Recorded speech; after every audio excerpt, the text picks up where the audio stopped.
Esse foi o deputado Celso Maldaner, do PMDB de Santa Catarina, na Comissão Geral, que estamos transmitindo direto do plenário Ulisses Guimarães. Mangabeira Unger. Que momento dramático, ministro. Que situação difícil, né? O senhor é ministro no momento mais dramático da economia e da história desse país. Economia em recessão, inflação em 9%, a balança comercial negativa, balança de pagamentos super negativa, as contas públicas super negativas, as taxas de juros, né, que o governo pratica são as maiores do mundo, novamente.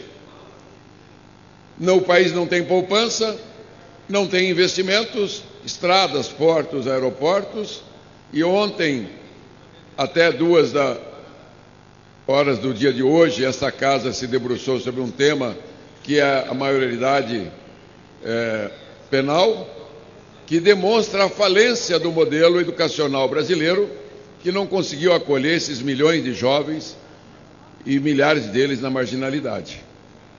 Não é um momento bom de assuntos estratégicos, pensar o Brasil, a inserção do Brasil no mundo. Perdemos posição no contexto internacional, na balança comercial mundial. Os nossos indicadores de educação, saúde, são os piores. Segurança, né? Os homicídios, que chegam a quase 50 mil por ano. Os acidentes com morte também, 40, 50 mil por ano, com mais de 100 mil feridos nas estradas, porque não temos estradas, não temos sinalização. E vivemos um momento hoje singular. A presidente, a líder do país, não tem o prestígio necessário, está com 9% de apoiamento nacional, segundo pesquisa publicada esta semana. O que fazer, ministro?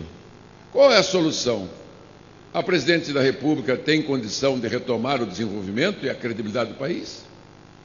Porque se você tem um conjunto de medidas, tem uma concertação, que não tem, ficou provado aqui ontem que o governo queria uma votação e o plenário votou de outra forma. Não é a primeira votação, são várias. Qual o parlamento, qual o país do mundo que resiste?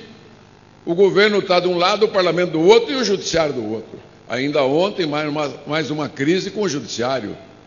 O judiciário mandou um pedido de aumento para seus funcionários, o parlamento aprovou e a presidente disse que vai vetar. Qual é o diálogo que o presidente da República tem com os 3 poderes? Os 2 presidentes da Casa, Câmara e Senado, a sua concertação, a sua maioria, o seu governo? Eu, como brasileiro e com 7 mandatos aqui, já vi muitos governos passarem. Confesso que esse realmente está numa situação bastante difícil. O presidencialismo não tem alternativa. Ou renuncia ou impeachment. Ela chamar o entendimento nacional, eu vejo que ela não tem disposição. Não a conheço pessoalmente, não sou da intimidade, nunca fui, para ver se ela teria a possibilidade de fazer um entendimento nacional para passar esse momento difícil em nome do Brasil. Não estou falando dela, do PT, do seu governo, estou falando do Brasil, que é muito maior do que ela e do que todos nós juntos, que padece a situação. Qual família brasileira que não está enterrada no crédito consignado? Qual pessoa do Brasil que não está devendo 40%, 50% do que ganha, pagando todos os meses? Qual família que não diminuiu o custeio da sua família? Viu a pesquisa de renda familiar? 5,5% menor a renda familiar este ano do que do ano passado, nas principais cidades do Brasil.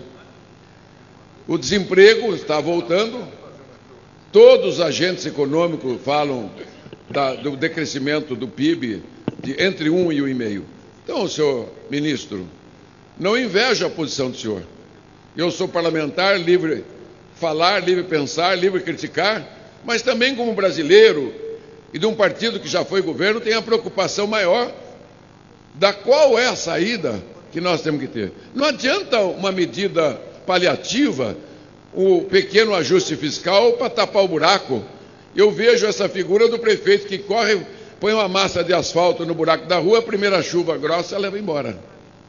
Então a minha sensação é de quem está aqui, tem o termômetro na pele, de que a situação tende a piorar, né? As divisões de opiniões, não é bom para o país essa radicalização daqui de ontem, né? Um de um lado defende, o do outro acaba se xingando e não leva a lugar nenhum, porque os dois lados estão errados. Porque nós, na verdade, aqueles que defendiam uma posição, não conseguem entregar um produto bom para o país. E aqueles que estão do outro lado sabem que a mudança é exigida pelo povo, mas não sabem o que vai dar. Então, ministro, a nossa preocupação, se quiser pensar o Brasil junto, nós estamos à disposição. As grandes reformas, tributária, previdenciária, trabalhista, reforma do Estado, a verdadeira reforma fiscal que o país precisa. Enquanto não tem, nós vamos legislando, como ontem, a Comissão Especial da Micro e Pequena Empresa. Nós votamos parcialmente e vamos avançando, porque a microempresa segurou o emprego do Brasil. Essa é a grande questão. Nesses 21 anos do Plano Real, que comemoramos ontem a moeda, quem ajudou mais o país foi a micro e pequena empresa, porque a grande empresa demitiu, né, e ela oscila muito mais do que as pequenas e microempresas e o MEI. O meu abraço e minha palavra, que não poderia perder a oportunidade de falar para o senhor aqui, nesse momento tão difícil, e com a sua vinda, uma palavra. Oposição, sim, mas a favor do Brasil. Eu tenho criticado a presidente da República, mas tenho estendido o braço para entendimento nacional, se é que ainda existe essa esperança. Muito obrigado. Pela ordem.